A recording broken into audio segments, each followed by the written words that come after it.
Bismillahirrahmanirrahim. An balimakɛ n'o y'an jɛɲɔgɔn ye n'o ye Banjugu Dunbiya ye, an bɛɛ lajɛlen b'a dɔn a bɛ tile 2 bɔ bi, a minɛlen don faamaw fɛ. Minɛni kun kɛra jumɛn ye? Kumakan dɔw bɔra a fɛ. O kumakanw fɔra, an bɛɛ lajɛlen ye kumakan ninnu mɛn. An y'a mɛn ni hakilisigi ye k'a lamɛn ni k'a lajɛ kuma in taara fan jumɛnw fɛ. An bɛɛ lajɛlen bɛnna k'an ka sigi in na k'a fɔ kumakan minnu fɔra, kumakan don min tɛ kumakan bɛntaw ye. Min ye kumakan minnu man kan ka fɔ, a man kan ka fɔ cogoya si la, hali maa normal maa ordinaire fɛ, jango kɛrɛnkɛrɛn la maa min n'Alahu Taala y'i garisɛgɛ wajuli taabolo la, a y'i garisɛgɛ i ka mɔgɔw bilasira, a y'i garisɛgɛ i ka baara ka kɛ ka adamadenw k'u ladi, ka kuma ɲuman f'u ye, ka fitina ban, ka Ala jira mɔgɔw la n'i ka baara kɛr'o ye. E ka kan ka kɛ mɔgɔ ye maa min sabalilen don, maa min muɲunen don, maa min b'a ka kumataw a b'u jateminɛ. O la kumakanw bɔra la minnu tɛ bɛn, jango kɛrɛnkɛrɛn la kumakanw ɲɛsinna mɔgɔw ma minnu ye jamana ɲɛmɔgɔ ye, kumakan sina mɔgɔw ma maa minnu ye makɔrɔbaw ye, kumakan sina mɔgɔw ma maa minnu ye an lakanabaw ye. Olu bɛɛ lajɛlen ni kuma tun ka kan min tɛ nin ye anw hakilina na. Donc anw y'a jate kuma in ma bɛn, a ma diya an ye. Donc o conseil islamique ko k'a fɔ bɛɛ lajɛlen ye kuma in ma diya an ye, ko k'a fɔ bɛɛ lajɛlen fana ni kuma in kɛra sababu ye ka tɔɔrɔ se maa o maa ma, kabini sanfɛ fo ka taa se dugu ma, an bɛ a ye o conseil tɔgɔ la, an ka jɛɲɔgɔnya tɔgɔ la, k'a fɔ conseil membre don o tɔgɔ la. Anw bɛɛ lajɛlen anw de ka kan maa minnu kan ka yafa ɲini fɔlɔ, an bɛ yafa ɲini a mɔgɔw fɛ. Tɔɔrɔ sera maa o maa ma, an bɛ yafa ɲini a bɛɛ lajɛlen fɛ ale tɔgɔ la. Ale yɛrɛ y'a jira a n'an ka mɔgɔw kumana, a yɛrɛ y'a jira kuma in a kɛra fili ye, a ka laɲini tun tɛ nin ye. Donc an nana an ka kuma fɔlɔ la, an k'o fɔ mɔgɔw ye. Fɛn min n'a ma bɛn, anw de ka kan fɔli la ka tɛmɛ bɛɛ lajɛlen kan. An bɛ weleli kɛ 2nan na, k'an ka mɔgɔw wele, k'an balimaw wele, n'o ye maa minnu n'o y'a sɔrɔ u sen bɛ ko in na, maa minnu n'a y'a sɔrɔ digi kɛr'u la ko in na, maa minnu n'u wulila ka se anw ma, ani maa wɛrɛ minnu fana bɛ yen, ka weleli kɛ bɛɛ lajɛlen ma, a faama n'a fantan, bɛɛ lajɛlen k'a dɔn an ka jamana in bɛ alahala min na bi. Jamana in mɔgɔ bɛ basigi de la, jamana in mɔgɔ bɛ ɲɔgɔn minɛ de la, jamana in mɔgɔ bɛ ka ɲɔgɔn tɔpɔtɔ ka to fitina ban an ka jamana na. Bɛɛ lajɛlen ka ko in ta ni basigi ye fɔlɔ, yanni n'anw ka bɛ wuli n'Alahu Taala sɔnna ka ko in ɲɛɲini. An ka mɔgɔw sɔrɔla minnu bɛ ko in kalama kabini a daminɛ ni bi tɛ. An tɛna sigi, an bɛ wuli, an b'a ɲɛɲini ko in kan ka kɛ cogo min, an ka ja jɔyɔrɔ min na, n'Alahu sɔnna an b'o kɛ. N'Alahu Taala sɔnna kuma min kan ka kɛ faamaw fɛ, an seko ye min na an b'o kɛ. Ko min kan ka kɛ an balimaw fana fɛ an b'o kɛ, waasa ka na ni bɛn ani keleya ani ɲɔgɔn faamu ye an ka jamana kɔnɔ. Donc o temps kɔnɔna na a bɛ ɲini bɛɛ lajɛlen fɛ mɔgɔw ka sabali, u ka muɲu, ko in ka na kɛ a kana sira wɛrɛ sɔrɔ, mɔgɔ wɛrɛw kana se ka da don ko in na, ka tiɲɛni don ko in na min t'an si lajɛlen ka laɲini ye. Donc an b'a ɲini mɔgɔw fɛ ka apaisement kɛ jamana kɔnɔ, ka basigi kɛ, ka lakɔnɔni kɛ, an ka ko in ɲɛɲini an ka taabolo la, taabolo min bɛ ɲɛni kɛ, taabolo min tɛ tiɲɛni kɛ. Donc o conseil tɔgɔ la an bɛ nin fɔ ka yafa ɲini kɛ, ka tila k'a fɔ ko basigi ka kɛ. O tɛmɛnen kɔfɛ maa min n'a y'a ko in yɛrɛ kɛ, k'a jira bɛɛ lajɛlen na o conseil membre de don, n'a y'a sɔrɔ a ye ko kɛ min tɛ bɛn, maa fɔlɔ min kan ka kuma na o ye conseil de ye. An y'o kuma fɔ, an y'o ta ka segin kɛ. O bɛɛ n'a tɔ, diɲɛ ko o ko a kan ka taa nɔgɔya sira fɛ, a kan ka taa bɛn sira fɛ. Maa bɛ se ka fili, nka fili kɔnɔna na dilanli bɛ kɛ ni hakili de ye, dilanli bɛ kɛ ni basigi de ye.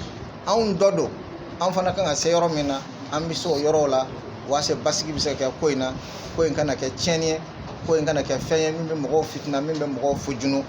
A conseil islamique y'a laɲini an ka nin kuma in fɔ an balimaw ye, an bɛ bɛɛ lajɛlen fo. An visionen tɛ nin wagati in na, ayi an visionen tɛ wagati si la fitinaw la min bɛ yuguba an ka jamana kɔnɔ. donc bɛɛ lajɛlen ka kan ka baara kɛ ko min kan o ye nin ye. O fana tɛmɛnen kɔfɛ a y'a fɔ cogo min na an b'o fɔ ka sɔni sigi o kan. Ni maa joginna kuma na, ni se kɛra maa danbe ma, ni se kɛra maa ma nɛninin ko la, ni se kɛra maa ma fɛn wɛrɛ ko la min bi tɔɔrɔ, o kuma fɔlɔ ye yafa deli de ye. O conseil islamique tɔgɔ la anw bɛ yafa ɲini maa o maa touchera nin ko in na, maa o maa ni maga kɛra la nin ko in na, yɔrɔ janna ou bien yɔrɔ surunna nin ko in kɔnɔ, an balimakɛ ka kuma in kɔnɔ, k'a ɲini bɛɛ lajɛlen fɛ an ka yafa, an ka kɛ yafabagaw ye, an ka kɛ ɲɔgɔn magotobagaw ye. Ka d'a kan mun na n'an bɛɛ lajɛlen ko k'an bɛ ko in sama ka taa cogo dɔ la, a bɛ laban ka kɛ fɛn ye fɛn min b'a la ni maa si sigilen tɛ a kunna. Ala ka jamana in kisi ka bɔ o ma. O y'an ka kuma sigiyɔrɔma 2nan ye. Kuma sigiyɔrɔma 3nan ye fɛn min ye, bamananw ko den bɛ bin a taab'ale bolo. Imam Alhaj Banjugu Dunbiya bɛɛ lajɛlen b'a dɔn alimami don, diinɛ ɲɛmɔgɔ don, waajulikɛla don, a ye bɛ ɲɛli kumaw fɔ. Mais adamaden mana kɛ cogo o cogo, anw ka ciden ko k'a fɔ bɛɛ ye filibaga ye. Fili min kɛra nin kuma in na, minnu kɛra la n'u man kan ka fɔ, n'olu kɛra o ye fili ye, an bɛ jɔ o kɔrɔ. Nka a mana kɛ cogo o cogo, a ka alimamiya kama, a ka diinɛ ɲɛmɔgɔya kama, o ka kan ka dɔn fili ye. Kira yɛrɛ ko bɛɛ lajɛlen bɛ fili. O tuma k'a ɲini an ka faamaw fɛ ko in ka taa ni hakili ye, k'a ɲini faamaw fɛ ko in ka kɛ ko nɔgɔman ye, a kana taa wolo fɛn wɛrɛ la, fɛn min b'a la min man di faamaw ye, min man di population ye, an b'o ɲini an ka faamaw fana fɛ ko in nɔgɔya kɛ don a la. Kuma de Banjugu dun, donc ni kuma y'a dɔn anw y'o reconni, min b'a da la min b'a dusukun tɛ kelen ye. Mɔgɔ minnu bɛ Banjugu ka kuma ni video lajɛ à distance ani anw minnu bɛ a kɛrɛfɛ an ka analyse tɛ kelen y'a kan. Anw b'a dɔn mɔgɔ min don an jɛɲɔgɔn don. Banjugu ti mɔgɔ jugu ye, terroriste tɛ bi terroriste tɛ sini. Nka ni yɛrɛ ko kuma a b'a adamaden minɛ. An b'a fɛ mɔgɔw k'a faamu, yɔrɔ jan b'a ka analyse ani yɔrɔ surun b'a ka analyse tɛ kelen ye. Anw y'a yɔrɔ surunmɔgɔw de ye, anw m'o de fɔ. Donc o la ni i ka yɛrɛ maa ye o fili kɛ, fili ye kelen de ye dɛ. Wa jɔnsɔnna fana ne bolo fili la n'o ye ka jɔn ne min k'a ma ɲɛ ani Banjugu yɛrɛ kuma na. Banjugu yɛrɛ y'a reconnu a ye min k'a fili la, a nimisara ka kɛlen la. Haut conseil islamique ɲɛmɔgɔw bɛ yan, an baw bɛ yan. Haut conseil islamique Mali silamɛ bɛɛ lajɛlen tɔgɔ la ka yafa deli. A ye kuma jugu sera maa ma personnellement k'a ta jamana kuntigi la, ka taa se jamana institution ma, ka yafa deli haut conseil fɛ Banjugu tɔgɔ la, bɛɛ ka yafa Banjugu ma.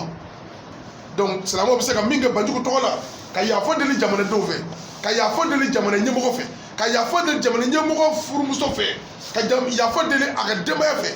Ani Banjugu ka tɔɔrɔ kuma in ye degun se mɔgɔ ma, haut conseil tɔgɔ la ka yafa deli. K'a dɔn k'a fɔ Banjugu ye kuma minnu fɔ, fili kumaw don. N kɔrɔ y'a fɔ den min bɛ a daba bɔ. Min kɛ ka kuma datugu, problème min ye Tabakɔrɔkaw ka problème ye. U bɔra ka marcher. Donc u jamaba nana haut conseil yɛrɛ da la yan. Fo polisiw nan'u nɔfɛ. Dɔw bɔra ka taa bisi la. U sera haut conseil la yan. An ye min f'u ye haut conseil tɔgɔ la, an ko mɔgɔ ti fili dilan ni fili wɛrɛ ye. Ni fili dɔ kɛra, i b'o dilan ni yafa ani hakili ye. Mais ni k'i bɛ fili dilan ni fili wɛrɛ ye, a bɛ gɛlɛya ka taa fɛ. Bɛɛ k'i bolo da i dusu kan. Marchiw ka jɔ. Ko o ko bɛ sen kan, a bɛɛ ka jɔ. Bɛɛ ka jɛ ka to haut conseil kɔfɛ. Bɛɛ ka k'u haut conseil kɔfɛ nin ko in na. An y'o de fɔ Tabakɔrɔkaw y'o ye. Banjugu ka tɔn mɔgɔw ani Banjugu ka collectif mɔgɔw. Mɔgɔ b'a fɛ ka ko kɛ, an y'u bɛɛ wele yan. An n'u sigira, an n'u kumana. Bɛɛ jɛnna n'a ye ka to haut conseil kɔfɛ. Bɛɛ ka parce que ni fili kɛra, anw de y'a reconnu ko fili kɛra. Ɔ fili bɛ dilan ni hakili ni yafa dɔrɔn de ye.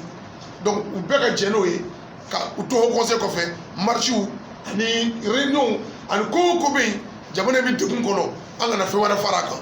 An b'a dɔn a filɛ maa minnu bolo haut conseil la, a bɛ dilan ni hakili ye, u wasa bɛ sɔrɔ a kɔnɔna na. K'a f'u Tabakɔrɔkaw ye fana ko haut conseil bɛ dossier in kalama ka tɛmɛ olu yɛrɛ maa caman kan.